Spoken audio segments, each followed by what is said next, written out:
So today I'm going to talk about high-level parallel stencil computations in Julia, and I'm going to cover the package called parallel-stencil.jl. So we've been teaching Julia for a few years now, and there were actually in our Julia course there were several requests to cover the parallel-stencil.jl package, and so that's why we're doing this webinar, because there are people who would like to use this package.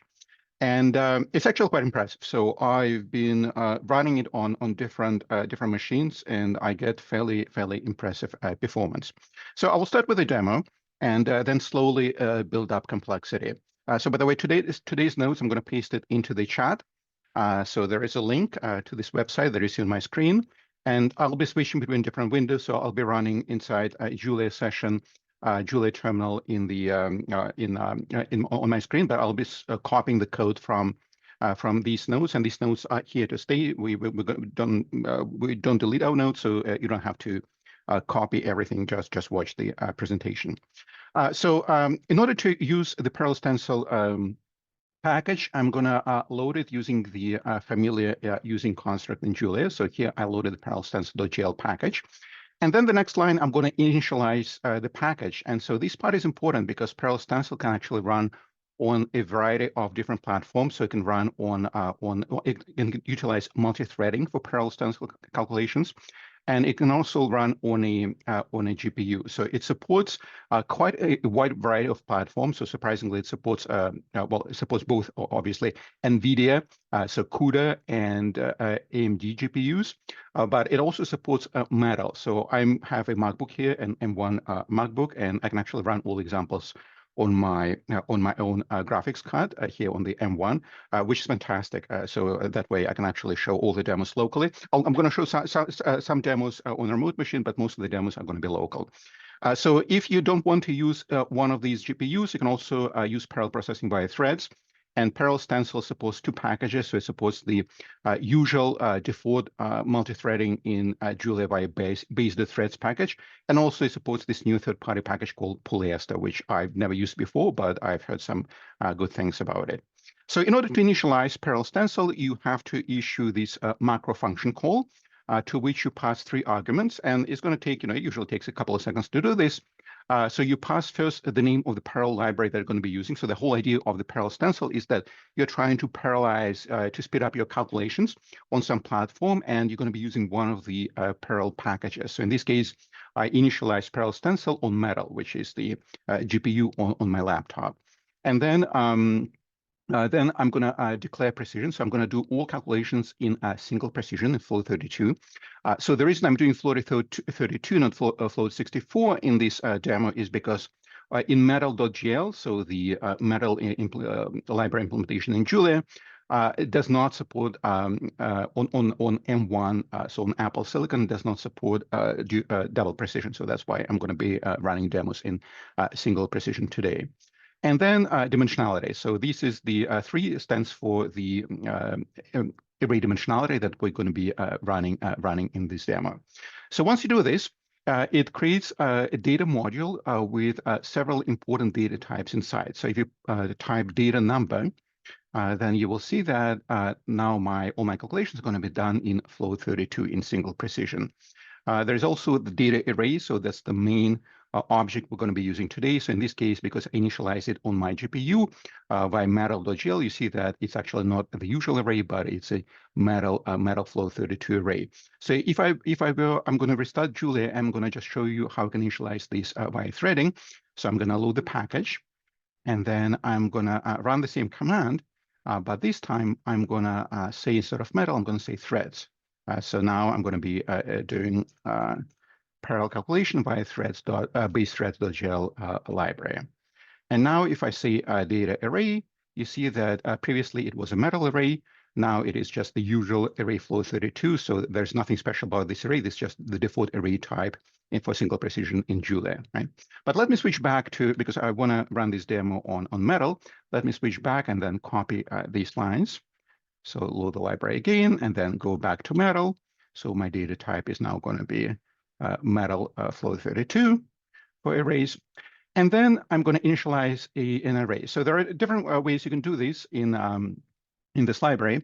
One is you can use one of the predefined functions. For example, add zeros will initialize an array of a given size, all filled with zeros, obviously in single precision because we just loaded the library in single precision. You can initialize an array of ones, you can initialize an array of random numbers, or you initialize an array where you fill in, a constant value into each element. So let's just initialize an array of zeros. We're going to set n to 5, and then we're going to initialize an array of a three-dimensional array, n by n, right? So there are 125 elements. And the first time, so the very first time you call at zeros or at ones is going to take a few seconds, but then all subsequent runs for at zeros macro are going to be fast. So now if I type type of A, inquire about the type of this array, you see that now it's a flow 32 single precision three-dimensional array that is running on my GPU. So in fact, when I initialize this array, I initialize it on my GPU card. So another way you can initialize this array is you can simply have a simple, the usual Julia array. So in this case, I use what is called array comprehension. So similar, for example, to list comprehension in Python, those of you familiar with Python. So B here is now a three-dimensional array, also of size 5 by 5 by 5, right? So here you see it on the screen. And then if I inquire about the type of B, you see that it's a usual non-GPU array. So these arrays start on a CPU. But you can actually convert it to a GPU array by passing it to the data array function, right? So now if I say type of A, you see that this is going to be array defined on my GPU. And you can also have an array initialized with data array, and then you can assign it to a GPU array via by element-wise assignment, right? So the dot equal to in Julia stands for element-wise assignment. So here I initialize an array on a GPU. Then here is this essentially a number, right? And then I'm assigning this number to every element of A. So if I were to copy this, I'm going to print A. You see that now we have some elements of A. So each element of A is just the sum of the row number, column number, and the slice number. So I plus J plus K. And it's because because I loaded this in single precision, you can see that the library in single precision, you see that now all my data types are flow 32. And so, by the way, I haven't mentioned it, but data array does not support integer. And that kind of makes sense because the whole reason why it was created is for solving partial differential equations. And typically, the solution of these is represented by floating numbers. So now let's try to do some processing. So let's switch to 2D. And because so far, previously, I initialized the library in 3D, I actually have to restart Julia because you cannot have two different initializations, two-dimensional, three-dimensional. So I restarted Julia, and then I'm going to reinitialize the library in 2D, right? So now I'm going to do 2 dimensions. So here, the last argument is equal to 2. And then in order to access the operators that will let you do calculations on an array, I have to load this module, parallel stencil dot finite differences 2D. So a number of functions are supplied by this module. One of them is going to be, I'm going to bring the manual page, is this macro function called in. So if I access help on this function, you see that what it does, it selects the inner elements of A. So assuming that A is stored on the GPU, doing add macro in A will simply let you access, either assign or print all the inner elements of A. So all elements of A minus the boundary, the outer boundary. Okay? So, but I cannot use it like this. So if I try to use it like this, it will actually give me an error message. And the reason for this is because you're supposed to use these macros on a GPU. So you actually have to write a function, a parallel function, and then inside this function, you can access these macros. So here's an example. Here I have a function that takes 2 arrays, A and B, and then it copies the inner elements of array A into the inner elements of array B, right? So very easy. Inner elements of B, I assign all the values from the inner elements of A. And this function, I'm going to call it inner exclamation mark. So this is just following the Julia tradition. I don't have to use exclamation mark here, but in Julia, an exclamation mark typically refers to a function that can modify the arguments, right? So in this case, we're modifying the second argument, and that's why I have the exclamation mark. But this is just just the usual notation in Julia. You don't have to use the exclamation mark if you don't like it. So we define the function, and notice that when I define the function, I have the add parallel macro. So that means that, that my function will run on a GPU. So in fact, when I run this function on a GPU, it will launch a GPU kernel. So in my case, a metal kernel on M1. And then this function must return either nothing, right? Just return itself, or you can say return nothing or nothing, right? But in general, when you initialize these parallel functions in parallel stencil.jl, it must return nothing. And then the parallel construct can only contain array assignments using macros from finite differences. So what this means is that I cannot say, let's say, B is equal to, inner elements of A, or B, at 1, 2 is equal a value. I can only assign by this function macros. So in this case, I assign to all values of B. If you want to assign, using indices, you can. Then you have to declare the function not as parallel, but as parallel indices, underscore indices. So using this macro instead. And this will let you write more generic functions, but of course will be penalty performance, because now instead of doing GPU calculations on the entire array, calculations on slices, and that will be slower. So this will give you more general calculations, but of course at the cost of performance. So here we define the function. Any questions so far? So we define the function, right? And next step, we are going to be using it. So I'm going to set n to 4. I'm going to define a two-dimensional n by n array where each array element is equal to the sum of the row number and the column number. So, and it's a flow 32 array. And then I'm going to simply say b is equal to zeros of n, right? So it's also a 4x4 array, but it's filled with zeros. So again, the first time I call zeros after initializing the library, it takes a few seconds, but then it's going to be fast. So now it's zeros, right? And then I call the inner function. So now all the inner values of A, so that is these guys, 4, 5, and then 5, 6, right? So everything except for the boundary is going to be copied into B. And when I do this, you see that's exactly what happens, right? So we took the inner values of A and we copied them into the inner elements of B. And then we have the zero boundary, right? Exactly as expected. So now let's replace the call to the in macro, to this in macro, with a call to the all macro. So if I bring up the manual page on the add all macro, you see that now instead of selecting the in elements of A, just selects all elements of A, right? And then I'm going to define a new function, very similar to the all function. It takes two arguments, A and B, and inside the function, it takes all the inner arguments of A and then assigns them to B. By this case, I'm assigning, instead of assigning to all to inner elements, I'm assigning to all elements, right? So A and B have exactly the same size in this example, but I'm taking all elements, inner elements of A, and assigning to all elements of B, which is kind of dangerous thing to do, right? Because now we're assigning a small array to a large array. So let's see what happens. So I was able to define this function. And then I'm going to reinitialize B. I want to reset B to zeros, right? So B is zeros. And then I'm going to run this parallel inner to all function. Okay, and then I'm going to print B. So let's see what the result is. And the result is surprising, right? So instead of just taking, here's my A, right? So what I wanted to do, I want to take the inner elements of A. So these four guys, just 4, 5, 5, 6. And then I wanted to copy them at the start of array B, right? So I wanted to copy them here. And it copied these, but also adds additional elements, right?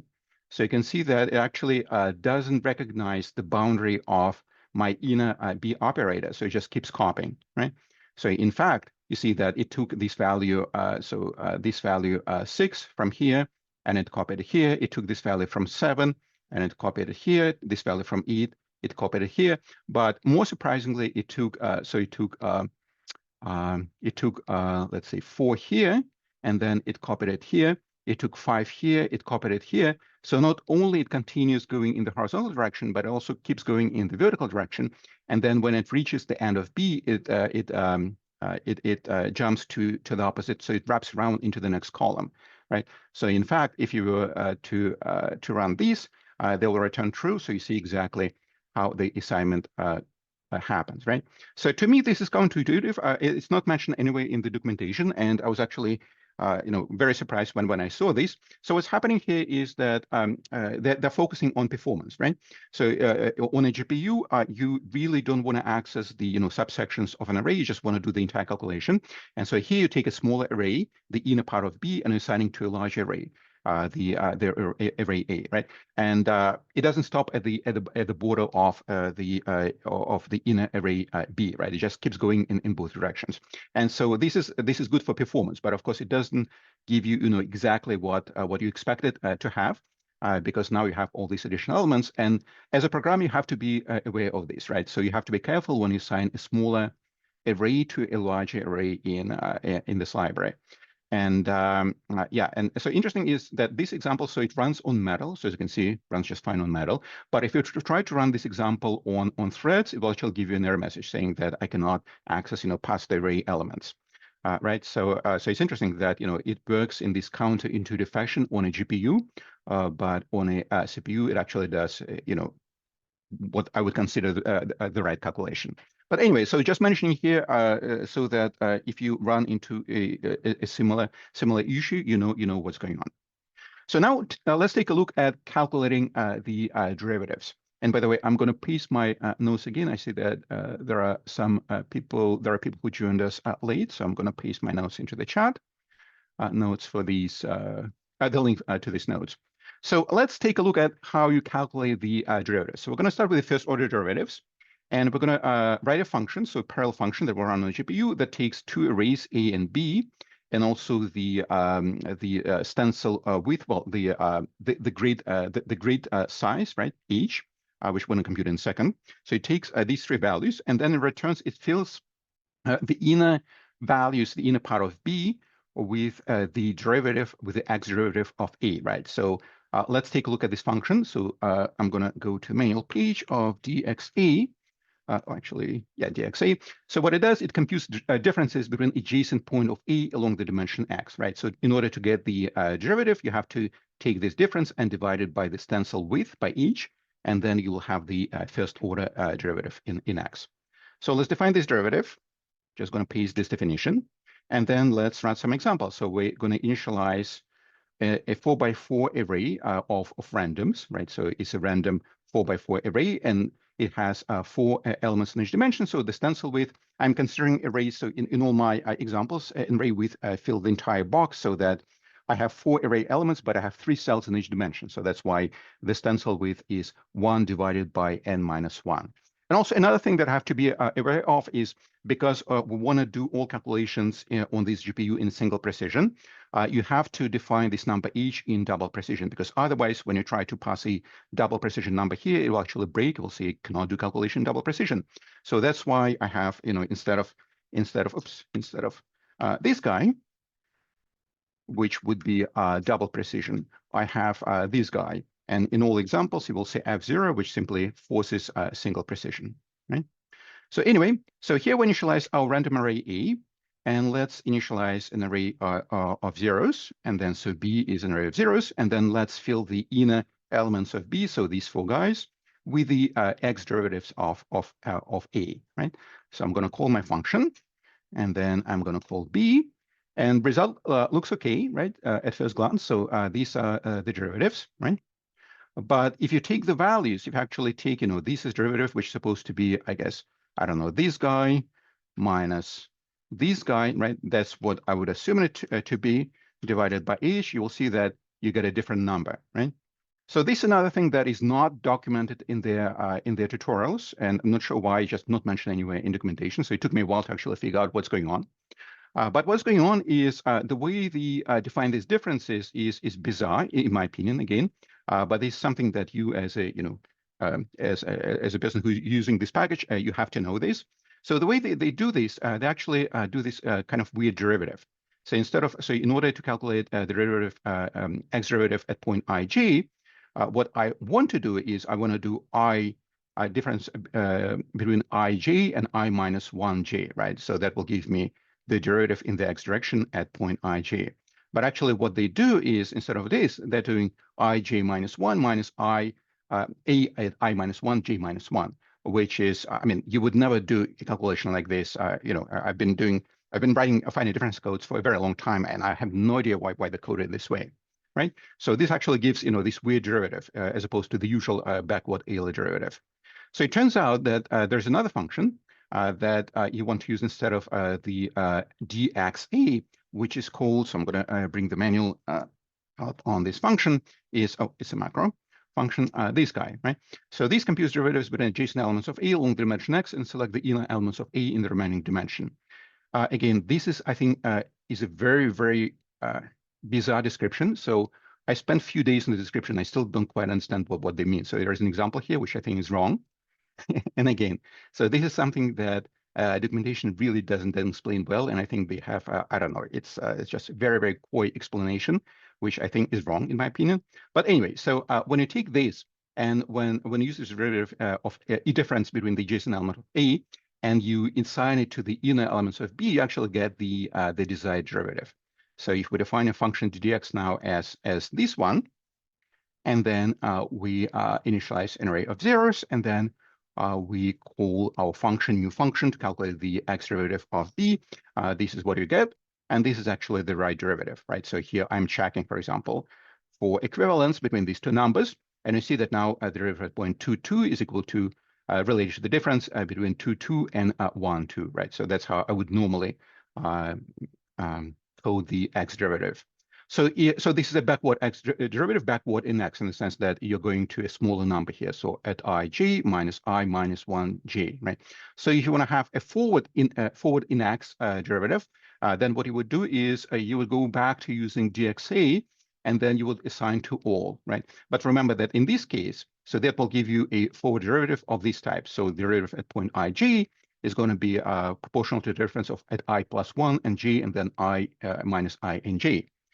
And here you have to be careful because in this example, you're assigning from a smaller array to a larger array, right? So that problem with the wraparound indices and, having more elements here than here, so this example will run on a GPU, but it will give you an error message on a CPU, right? And then when you run it on a GPU, you also have to be aware of what's going on because you have to essentially, to use these with the proper boundary conditions if you really want to get the right physical solution.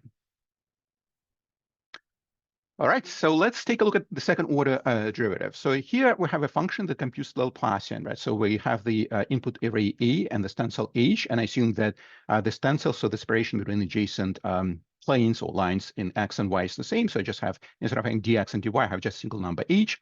So here is the Laplacian, right? So essentially it's the second order derivative in A plus the second order, in X direction plus the second order derivative of A in the Y direction divided by the stencil squared.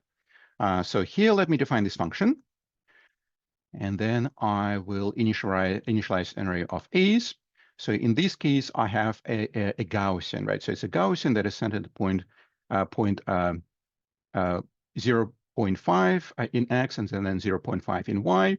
So it's a narrow Gaussian, peaks at in the middle at the center, and then it drops off towards the edges.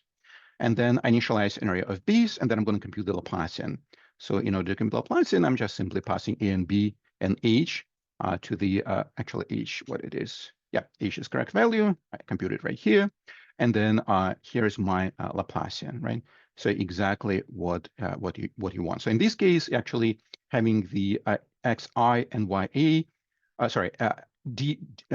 having what I'm doing, d2 underscore xi and then d2 underscore yi gives you the right Laplacian. So if you were to check this, so this is what we would like the Laplacian to be. So second order, so this is the answer, second order derivative, the sum of second order derivative in X and second order derivative in Y would be computed this way, right? So this is the usual stencil. So left value plus the right value minus 2 times central value divided by H squared, right? So if I were to run this and check for equivalence, you see that we get all true, so we computed the Laplacian properly. Now, let's plot this Laplacian very quickly.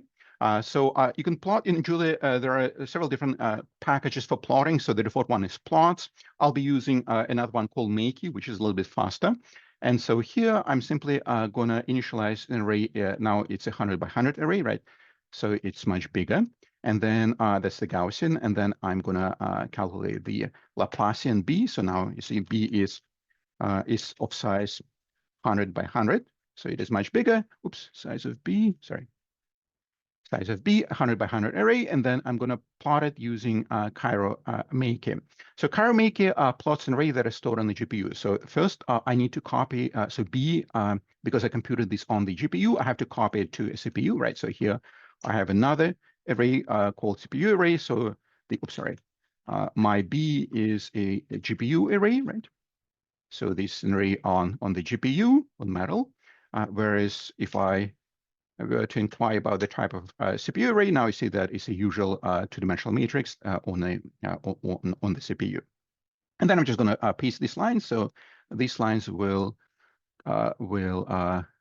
take a few seconds to load the Cairo Make package, and then it will plot the Laplacian into the file Laplacian.png. So if I open it and display it, this is what the Laplacian looks like, right? So exactly what it should be. So we have the central Gaussian, and this you're looking at the Laplacian, so the sum of two second-order derivatives, and then we have the zeros at the border, exactly as we wanted.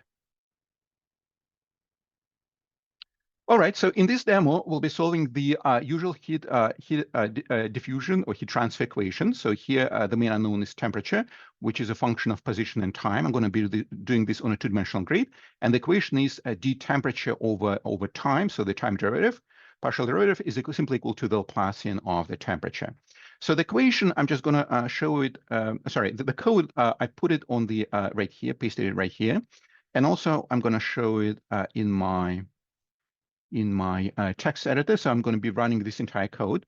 So into the code, I added this construct. So I said use GPU, and this is actually the example taken from parallel stencil tutorials, which I think really fantastic, because here, just by flipping the value of this variable, you make the same code run either on a CPU or on a bunch of CPUs using multi-threading, or on a GPU, right? So if this is set to true, you'll see that we're initializing these on a GPU. In my case, I'm running this on metal on my M1 Apple Silicon. If you want to run on, let's say, CUDA, you'll just replace this with CUDA, right? As easy as that. But in my case, I have metal. And then if I set this variable to force, then we'll just initialize this using multi-threading. And then I defined two functions. So here we're computing the new temperature, right? So T new is just the usual stencil. And as you can see, this is exactly what I have in the partial differential equation. So the update, if you have an equation like this, the update in temperature is equal to the old temperature plus time step times the Laplacian, right? And this is the Laplacian, right? And then, so here we compute the new temperature, and then we update the current temperature. So we take T new, and then we copy it into T. And in both cases, we are doing calculations on the inner values of both arrays, right? So notice that all these are inner values of the arrays, right? Because we're not modifying the boundary. And on the boundary, I'm going to have separate boundary conditions. So on the boundary, what I'm going to have is a two-dimensional domain. So on the left and on the right, at the left boundary and on the right boundary, I'm going to have zeros. And then at the top and the bottom boundaries right here, I'm going to have some fixed value. So you will see that it will converge to a sort of symmetric solution where you have zeros at the sides and then non-zero values, constant values at the top and the bottom. And then the initial condition is temperature set to this value. So here I have a couple of Gaussians. So when I visualize this, you will see a couple of Gaussians, right? And then I'm doing all these calculations on a GPU, right? So what I do is, so I set the functions, initialize the boundaries and the initial values. I set the problem size here. So it's going to be a two-dimensional grid of size 500 by 500. I'm going to run it to 50,000 steps because the heat diffusion solver is actually it's evolving pretty slowly. And then I'm going to output my solution onto the screen and into graphical, into an image every 100 steps. And then, I also have the animation switch variable here. So I can set it, I can set the animation variable to either true or false. So if it's true, then, so here, I'm going to show you what it does. So here I plot the solution at time 0. And then here I start doing time evolution, right? So here my time step, I compute the time step, and then I increment my solution, so many times, and then every n out, so every 100 steps, I'm printing the solution, the total energy, total temperature onto the screen. So sum of T, basically think of temperature in this case as total energy on the grid, right? So the total energy on the grid, as well as saving this into a image file, right? So let me run this. In order to run this, all I need to do is I'll just have this heat diffusion 2D.gl solver right here. It's in this directory, right? And in order to run it, I just say Julia and then the name of the file. So in this case, I set the variables in such a way that so this variable forces all calculations on the GPU, right? So I'll just run it.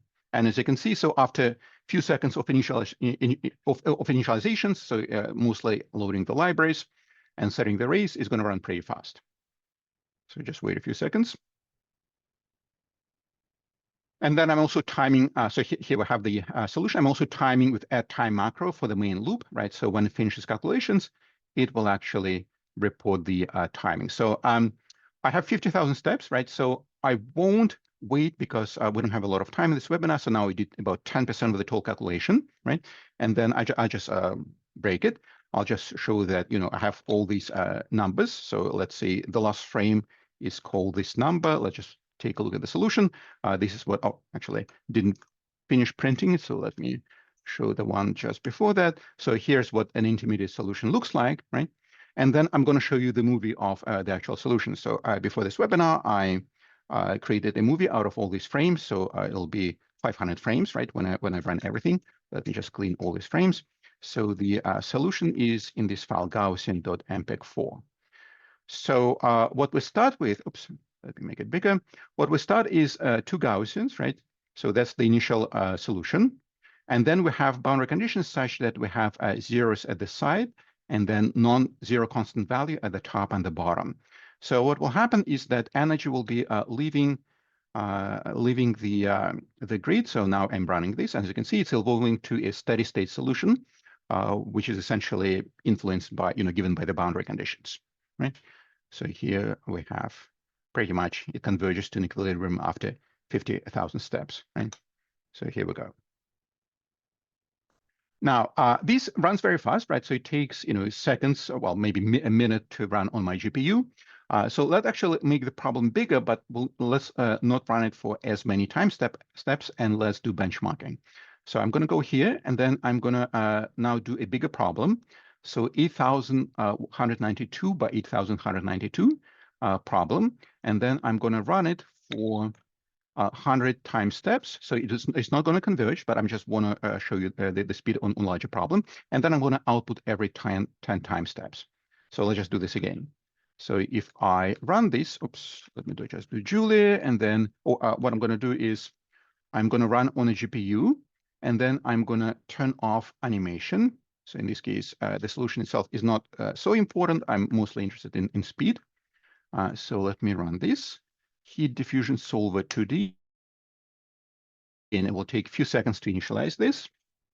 And then it will, so that add time macro right here will give us the timing. So I'm running this on my GPU, right? And just to jump ahead, what I'm going to get for the timing is about 4 seconds. So here we go. We got 4 seconds. So we run 100 steps for this big problem, and then we got 4 seconds. Now, let me run, so 4 seconds on the, actually, sorry, 4 seconds, yeah, so 4 in previous run, 3 seconds on the GPU. So now let me try to run this on a single CPU. So to run this on a single CPU, all I need to do is just flip these to false, right? So now when it's false, instead of loading initializing this stencil, initialize this stencil using a base threads package. So when I do this, I simply rerun the same code, right? Just flip the variable and run exactly the same code. And it will take much longer. It will take about 17 or 18 seconds. So running on one CPU core. But of course, the beauty of modern processors is they supply multiple CPU cores. So I can actually run this on multiple CPU cores, right? So now it's running very slowly because it's utilizing just a single CPU core on my laptop. So to make it use multiple CPU cores, all I need to do is, those of you familiar with multi-threading in Julia, that's the way it's done in Julia. I mean, there are a number of ways of doing this, but one of the simpler ways is by simply pass the -t flag followed by the number of CPU cores that you want to run it on, right? So now it's going to run in parallel, exactly the same code, now it's going to utilizing 4 threads in parallel, and it's going to be 4 times faster than the previous version of the code, right? So it should take the entire calculation, take about 4 or 5 seconds. So here we go. Now it is actually running. As you can see, I'm going to show if you can see the, I have the, in my menu bar, I have the CPU visualizer, and it just shows that roughly half of my CPUs were busy, right? But you get the point. So we have exactly the same code, and just by flipping the variable, we can run it on GPU, we can run it on one CPU core, and we can run it via multi-threading on multiple CPU cores. So yeah, there's a question about the notebook for sure. Yes, the notebook, I'm going to paste it into the chat. It is available online. So now let's make this code three-dimensional. There are actually just a few things that you need to change, right? So when you initialize the library, instead of initializing it in 2D, you have to initialize it in 3D, right? So you load the finite differences 3D module. Then when you initialize the parallel stencil library, well, when you create the data type, you have to do it instead of 2D, you have to now do it in 3D, whether you're doing this on a GPU or you're doing this on threads, right? And then you have now 3 spatial coordinates. When you compute the Laplacian, instead of having 2 second-order derivatives, you have 3 second-order derivatives. So there's a derivative in Z as well. And then yeah, and then when you initialize the initial conditions, now you have the third derivative as well, right? So here I have 2 Gaussians, but I also have the third derivative right here and right here. Then when you initialize arrays, now arrays, instead of being 2-dimensional, they're 3-dimensional, right? So here's a 3-dimensional array. And then when you do boundary conditions, the boundary conditions, instead of 2 sides, now you have 3 sides of a cube, right, in 3D. So now you're doing 6 lines. Yeah, 6 lines, six sides, 6 lines for the boundary conditions. And then when you do animation, now because our array T is 3-dimensional, you cannot just say, plot this array because you're plotting in 2D. So you have to take a slice. In this case, we're plotting a central slice. And then we're plotting the central slice. And then in order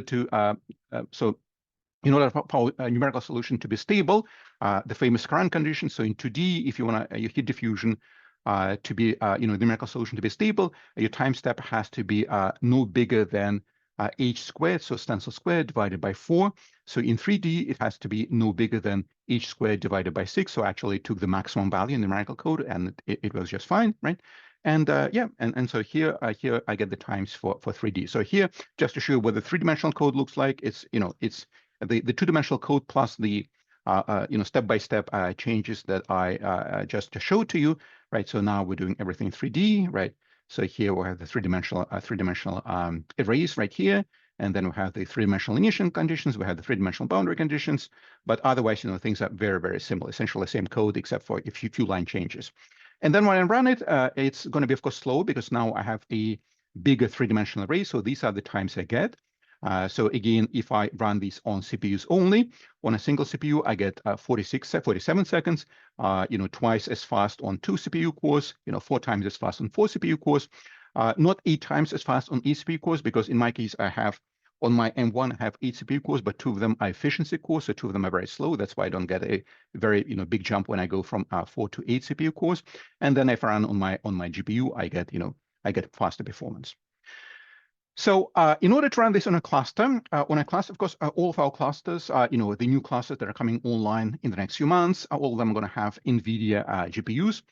So all you need to do in order to run the codes that I just showed to you, you have to simply make one switch. So instead of initializing this library on Metal, you have to initialize on CUDA, right? So it's essentially here in this line where I say initialize it on Metal, initialize it on CUDA, but otherwise the same code will run on CUDA. So I tested it. Unfortunately, a lot of our classes are down right now, and I could not really down because of the maintenance and upgrades and transition to the new clusters. But a few days ago, I created a virtual machine on the Butus cluster. So we have a it's a virtual training cluster where I have access to one GPU, and I actually was able to run this problem on a GPU, except that one thing you have to do is you have to initialize Julia for CUDA, and we have a manual page linked right here. So it tells you exactly what you need to do. There are a few things you have to modify the way you install the parallel stencil library, but I just follow these instructions. So here, step-by-step instructions, and everything worked. So when you run the code, you actually get a warning. So it says you're using a non-official build of Julia, because in this case, instead of installing Julia myself, I just loaded one of the pre-installed Julia modules. So Julia 110, right? I loaded as a module, and previously I loaded the GNU module because Julia was compiled with GCC, and also the CUDA 12.2.2 module, right, to be able to run on a GPU. And everything works, so it gives this warning at runtime, but performance is great, so the solution is correct. And for timings, these are the timings I get on CPUs and on GPUs. So if you compare the speed, if I go back, remember that on my M1 single core on the CPU, it was taking 46 seconds. So now on a single core on the training cluster, it takes 141 seconds. But then, as you increase the number of CPU cores by multi-threading, the number goes down as expected. So we have pretty much perfect scaling here. And then it's just under 3 seconds on the NVIDIA. Which GPU was it? It was NVIDIA, I think NVIDIA V100 GPU, right? So it was just under 3 seconds, whereas, it was taking longer than that. So 6 seconds for the same, 7 seconds for the same problem on the M1 GPUs. In this case, you can see that the older V100 GPU was, several times faster than the Apple Silicon GPU. So let me show you another problem. I won't go through the details, but this is just to show you that you can solve, not just the Laplacians or the heat diffusion problem, but you can solve other problems as well.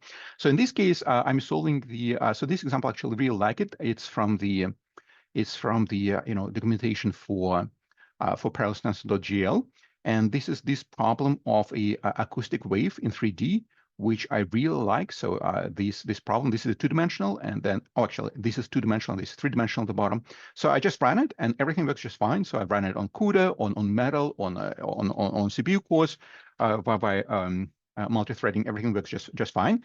So here's the code. I won't show you the code because I don't have it in my notes, but I have it on my computer. And the reason why I didn't put it into my notes is because I think it's a good exercise actually to try to code it yourself, but it's really straightforward. So if you all you need to do is essentially change the equations, change the boundary conditions, the initial conditions, and then you get this numerical solver for a different problem. So in this case, it's an acoustic wave, which I wrote here as a let me make it bigger. Oops.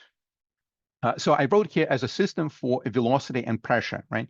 But I can actually write it as a second order, single differential equation for either pressure or for velocity, right? In all cases, you get the solution of a wave equation. And so here is the here are these two equations that you saw on the slides, right here in the code, right? So here I'm computing the time derivative, the update for v for velocity, right? So it's equal to minus time step times single order derivative in x, single order derivative in y, single order derivative in z, right? Divided by h. I'm using the same stencil h in all 3 dimensions. And then here's an update for pressure, right? So here we have the update for pressure is just equal to minus time step times the gradient of the velocity times the gradient of the velocity, right? And then everything else is essentially the same. So I have the boundary conditions, but actually I don't set them. I just use reflective. So if you don't set them, you will just get reflecting boundaries. Here's the initial condition, and so here's the numerical solver. And then instead of running this, I'm just going to show you the solution. So I created a movie which I think looks kind of cool. So let's see, it's called advection.mpeg4. So let me just run this animation. It's 30 seconds long. So here I start with the initial Gaussian, exactly the same example as in the tutorials, but I just wanted to run it myself. And as you can see, once you have the proper derivatives, using these, writing this code is really, really trivial. So here you have a single wave, which just, after many reflections, produce this nice, interesting pattern.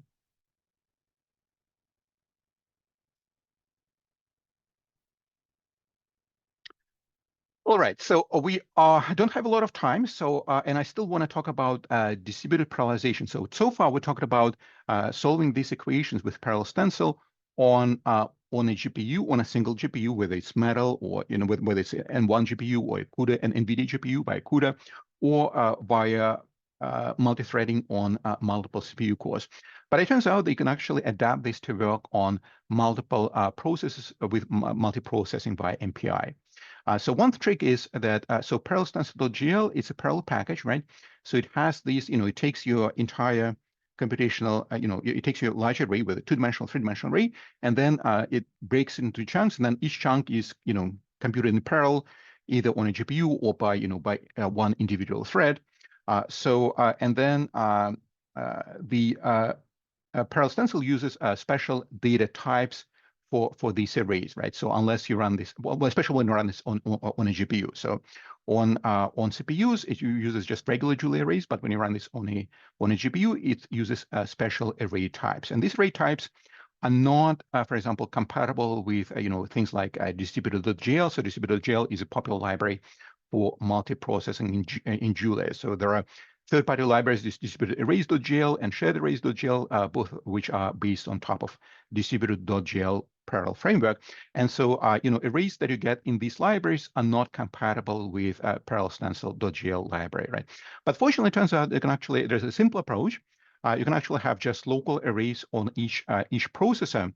And then as long as you have multiple MPI ranks, so basically multiple copies of the same code running on a number of processors, you can actually organize communication with them in such a way that you still on each processor, you're using parallel stencil package, and then these processes are talking to each other via MPI. So the easiest way to do this, you can do this via, by just using parallel stencil along with MPI.jl library. So MPI stands for library. There's actually somebody wrote a library implicit global grid.jl, which is fantastic because it just makes communication between these processes so much easier. So I have a lot of text here. I'm just going to skip this to this figure, and I think things are fairly easy to explain on this figure. So what we're going to be doing is we're taking now a bigger problem, and then in this case we're subdividing. So it's a two-dimensional problem, and then we're subdividing these into 4 chunks. So I'm going to be running this on 4 CPU cores on 4 processors. So each processor is going to be solving my equation on a single array. So each one of these 4 arrays is just a local array as far as this process is concerned. So there's no magic there, right? So I just have exactly the same code, exact same copy of the code that is running on each of the 4 processes. And then each one of them is going to be solving for a local problem on the local array. But what this library implicit global grid.jl does, it lets you create this implicit, hence the name, implicit global array out of these 4 local arrays. And then it communicates the boundaries between these arrays at each time step. So essentially what we're doing is just consider one of these arrays, for example, this guy, the very first one, right? It's a local array stored on processor number 1, number 0. And then here we have a boundary, which is shown in white, and then we'll have the inner part, which is in blue, right? So we are solving the equation on the inner array, so in the blue region, right? And then we're doing this separately on each processor. And of course, at each time step, we actually need to communicate the values, our solution at the border,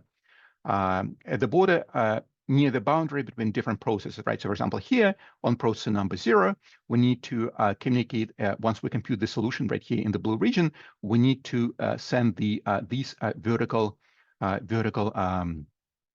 border region, this ghost region, right, of 4 cells to the neighboring processor number 1 in order to, we're copying these 4 values into the border on this process, and vice versa. We take the 4 computed inner values on processor 1, and then we're copying them into the ghost or into the border region on processor 0. And we're doing that, along all these 4 of these borders for these 4 processes. And then, so at each border we have communication in both ways, right? So we're basically copying, for example, here, we're copying this computed solution into this guy. And then here, we're copying this computed solution into this guy, right? And then we do this at each time step. And then once we fill in the all the boundary conditions, when we send the boundary values with the new boundary values, we can actually compute the new derivatives properly locally. So let me show how this works first without the equations. So what I'm gonna do is I'm gonna go to the code that is called global. Let me load it here. Global grid demo. I'll make it bigger, and then I will copy. I will comment out most things here. So, and then I will start uncommenting things gradually. Unfortunately, we don't have a lot of time, and this is really a cool demo. So I'll go a little bit faster than I wanted. But essentially what we're doing here is we are initializing MPI, and then here we're finalizing MPI, right? So, and then we're going to be running exactly the same copy of this code on each of the 4 processes. So in order to run this, I need to set up MPI on my laptop by updating these paths and updating the alias. So here's how I'm going to run this code, right? So before I run it, let me show what's going on here. So here I have the problem size. I'm going to be solving a two-dimensional problem. So on each processor, I'm going to be I'm going to initialize a 5x5 array. So the third dimension is 1. So unfortunately, we don't have proper two-dimensional arrays in global grid in this implicit library. You have to. It's been coded for 3 dimensions, but it's very easy to work with two-dimensional arrays by simply setting the dimensionality in the third dimension to 1. Right, and here what we're doing is we are creating. Let's see where to create the. We're creating a Cartesian grid of MPI processes, right? So I'm going to run 4 copies of exactly the same code, and then on each processor, I will have different outputs. So let me show. So here, when you create this implicit grid out of the 4 processes, and then let's just see what these numbers are. So let me run this, and you will see in a second. So everything will be very clear. So here we have output from 4 processes. And by the way, notice that the output is kind of random. So here you have first processor 2, then 0, then 3, then 1. So this is just a sign of that things are running in parallel at the same time, right? And then just, in things appear on my screen in the terminal just in the order they were sent by these processes to the output buffer. But essentially, it's, all these things are being computed in parallel. So here we have the ID of the processes from 0 to 3, so 0, 1, 2, and 3. Total number of processes is 4, right, in our communication. And then here we have dimensions and coordinates. So dimensions is the partition of our global array into chunks. So we have a 2-dimensional partition of size 2 by 2. So we have exactly what you see in this diagram, right? So we have a 2 by 2 dimensional 2 by 2 partition of our processes into these chunks. And then these are the IDs of each processor. So for example, processor number 0, the first one has IDs 0 in X dimension and then 0 in Y dimension. Then here you have processor number 1 has ID 0 in X dimension, then 1 in Y dimension, right, and so on, right? So these are the IDs in the X and Y dimensions of the process. And these will become important when you set up boundary conditions. So you'll see that in a minute. So now we have not initialized any arrays in the code yet, right?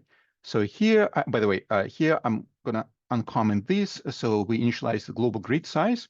So we have 4 local arrays. Each array has a size of 5 by 5, right? So out of these 4 arrays, we're forming a global implicit grid that is going to be of this size. So we're printing these variables. And the size is 8 by 8 by 1, right? So 8 by 8. Why 8 by 8? Well, it turns out that we have to account for the boundary zones, right? So there is the inner boundary at each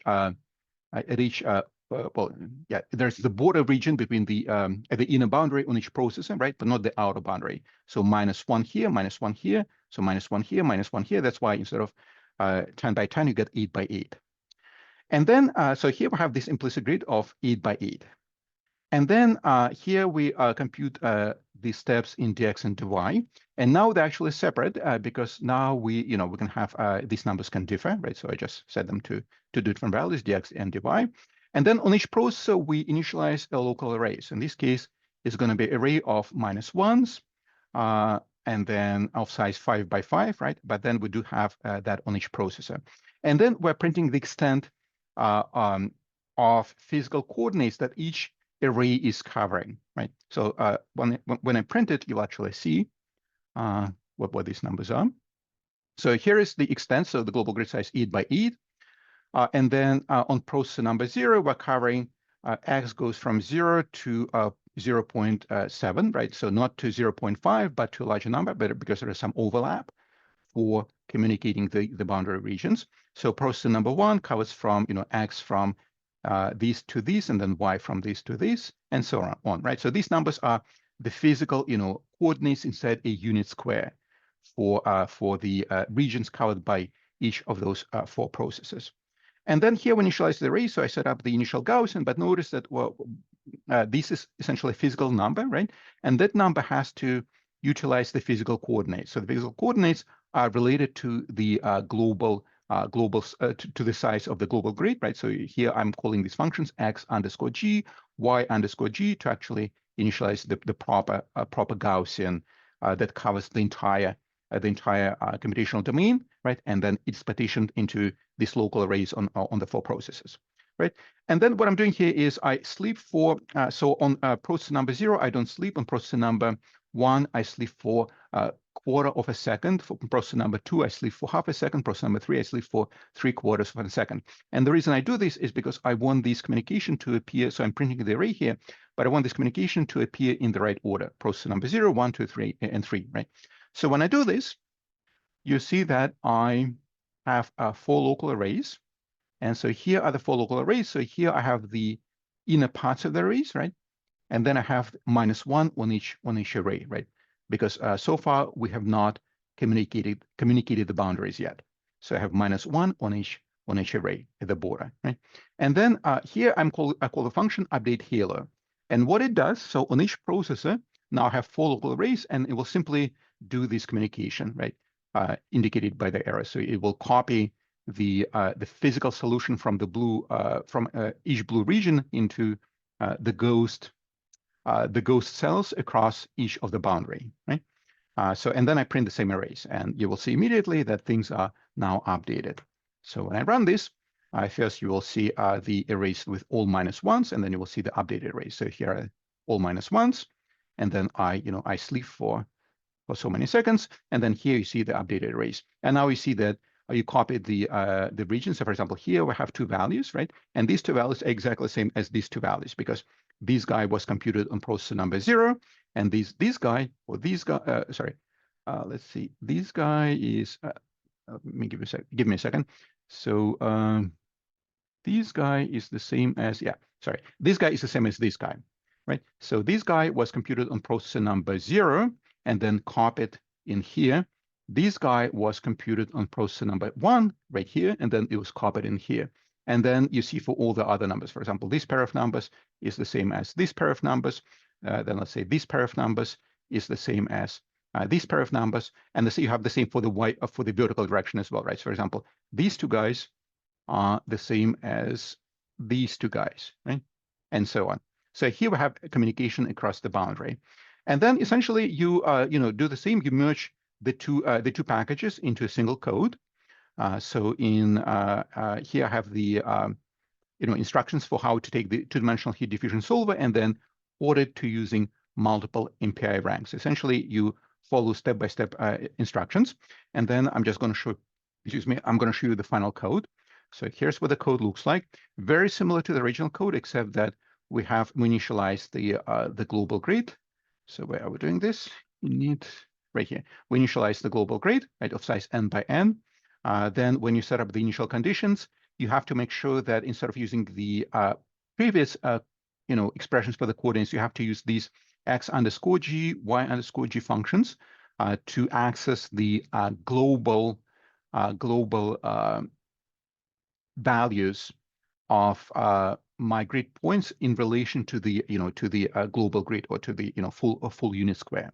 And then you have to be careful with the boundary conditions. So because now we have this 2x2 split onto the 4 processor ranks, you have to make sure that you're only setting up the left boundary if you are on the first rank, right? First rank in Y.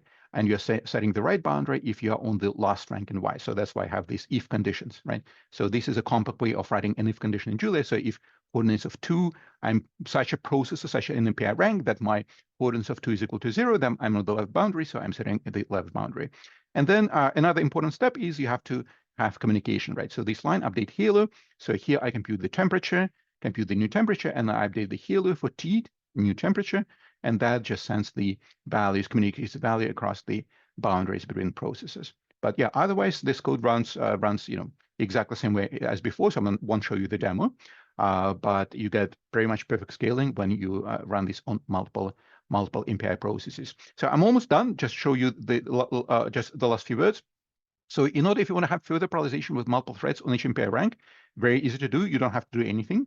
Essentially, the same code will run with multiple MPI ranks. So this code that I see on my screen, you have to set use GPUs to false because you're doing now multi-threading on each MPI rank, right?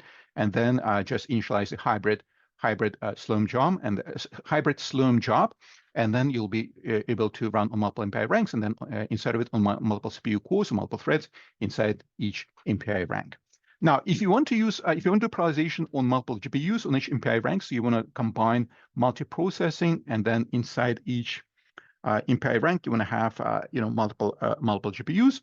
There is a way to do that, but essentially, what you need to do is you have to make sure that you're using a CUDA-aware MPI. So I have not tried this because our CUDA cluster was down for the past 2 weeks for maintenance.